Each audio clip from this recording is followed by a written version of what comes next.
Bem-vindas e bem-vindos. Hoje a gente vai mergulhar fundo num tipo de cansaço que talvez seja bem familiar.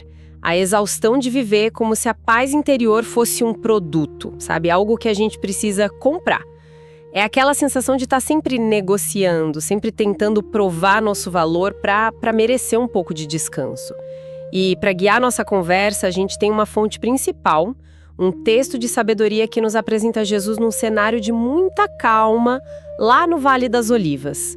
E essa fonte usa uma figura que eu achei, assim, genial, o Beto Barganha. Aquela nossa voz interna que não para de negociar méritos, de fazer conta. A nossa missão aqui é bem clara. São 3 passos: guiar, libertar e, por fim, motivar. E a orientação, para quem nos acompanha, ela começa agora, de forma bem direta mesmo. A primeira instrução do nosso guia sábio é esta: silencie, neste momento, o contador interno. Aquele que registra cada falha como um débito e cada acerto como um crédito, sabe? Pare de tratar sua vida interior como se fosse uma planilha de produtividade. O convite para um ajuste de lente, para perceber que a graça, ou a paz, se preferir, é um fluxo, não salário por serviços prestados. É um convite para respirar e soltar a calculadora. Tá, vamos aprofundar nisso, porque isso é quase um soco no estômago do nosso jeito de operar, né? A fonte chama todo esse esforço de cansaço aprendido. Não é tipo uma devoção real, é um hábito que a gente adquiriu.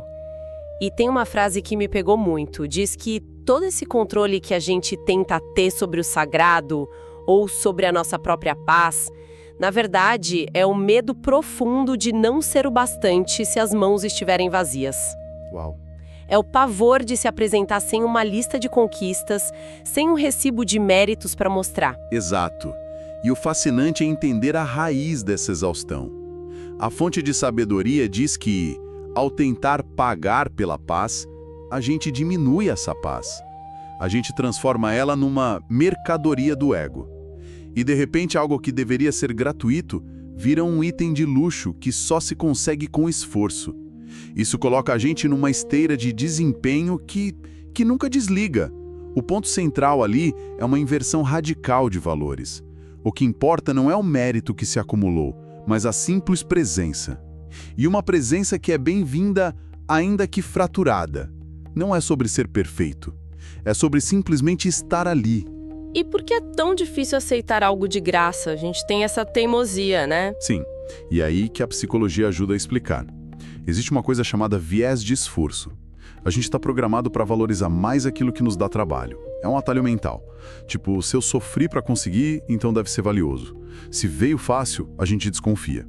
A gente aplica essa lógica de mercado a tudo, incluindo a nossa paz de espírito. O Beto Barganha não é só uma figura espiritual.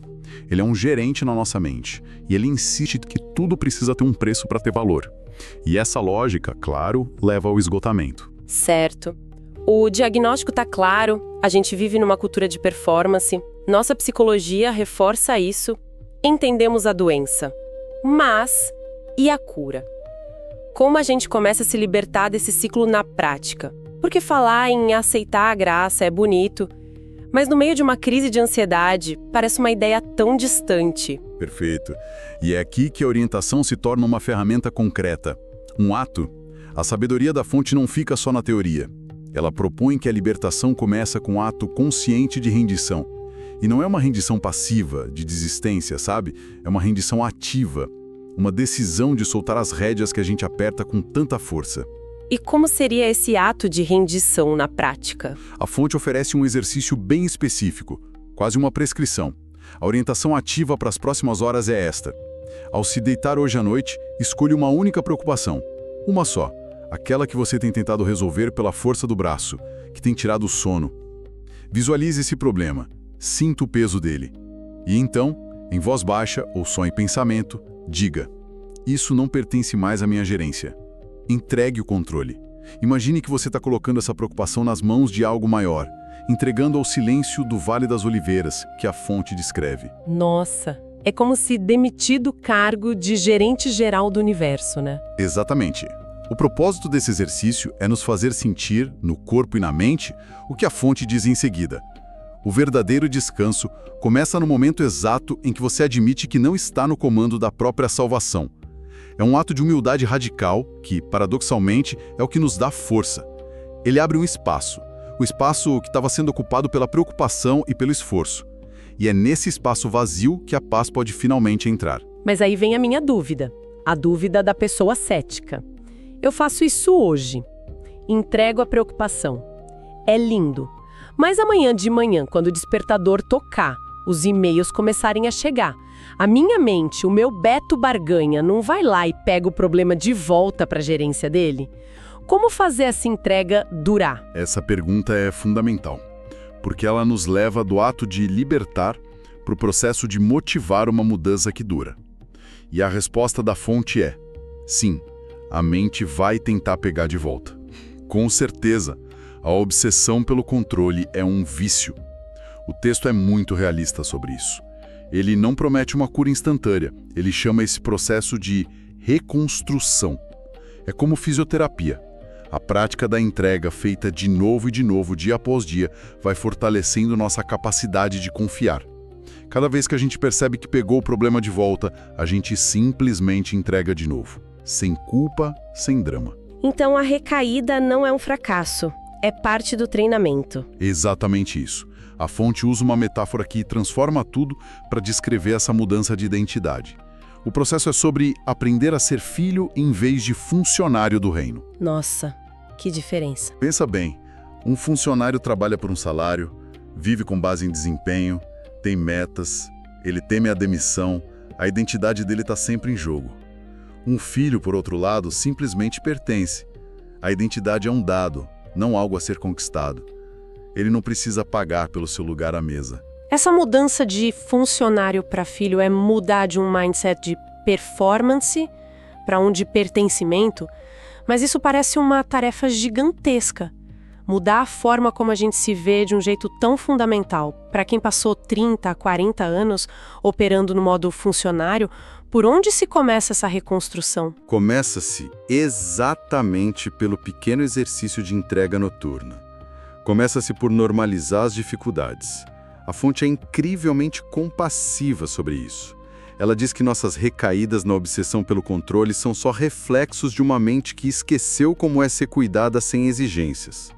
A gente não está falhando, a gente só está desacostumado a ser amado sem condição. Por isso a jornada não tem atrasos. Só existe o tempo necessário para o nosso coração lentamente desaprender a linguagem da barganha. A jornada não tem atrasos. Essa frase por si só já tira um peso enorme das costas. Tira a pressão, a culpa por não chegar lá rápido o bastante. Que, ironicamente, é outra forma de barganha, né? Tentar performar até na cura. E a mensagem motivacional final do nosso guia sábio amarra tudo isso de uma forma que arrepia. Ele diz: o Salvador nasce justamente para quem parou de tentar se salvar sozinho. A ajuda, a graça, a paz, elas não chegam como uma medalha de honra pelo nosso esforço. Elas chegam como uma resposta suave à nossa rendição. O convite não é para que a gente vença todas as batalhas hoje. É para que a gente caminhe com a consciência de que o amor que nos sustenta é gratuito, é revogável e não depende da nossa performance. Isso vira o jogo completamente. Deixa de ser sobre o que a gente faz e passa a ser sobre o que a gente permite que seja feito em nós. É uma mudança do esforço para a receptividade. E, sabe, fica aqui um convite de forma bem natural para quem está nos ouvindo. Se essa visão do sábio ressoa de alguma forma, se essa dor da barganha constante é familiar, ou se alguém já viveu um processo parecido de entrega, seria incrível ler sobre isso nos comentários. Acho que o caminho que a gente percorreu aqui foi bem claro. Saímos da exaustão da planilha de méritos, do cansaço do Beto Barganha, para a simplicidade radical de uma paz que não existe comprovante. E a fonte encerra com uma imagem que fica com a gente. Quase uma bênção final. A noite desce sobre o vale e a paz é sua, sem necessidade de recibo. A reflexão final que talvez possamos deixar no ar é esta: se a paz espiritual não precisa de recibo, em que outras áreas da nossa vida a gente está tentando freneticamente pagar por aquilo que talvez já nos tenha sido dado gratuitamente? Onde mais estamos tentando apresentar comprovantes de esforço para merecer o amor de um parceiro, a aceitação de um amigo ou o direito de descansar no fim do dia? Onde mais o nosso Beto Barganha interno está operando, nos vendendo coisas que, na verdade, já são nossas? Um pensamento poderoso para encerrar. Se esta orientação guiada trouxe algum valor para o dia de hoje, fica o convite para que curtam este material, se inscrevam no canal e ativem as notificações para que a gente possa continuar junto nestas análises profundas.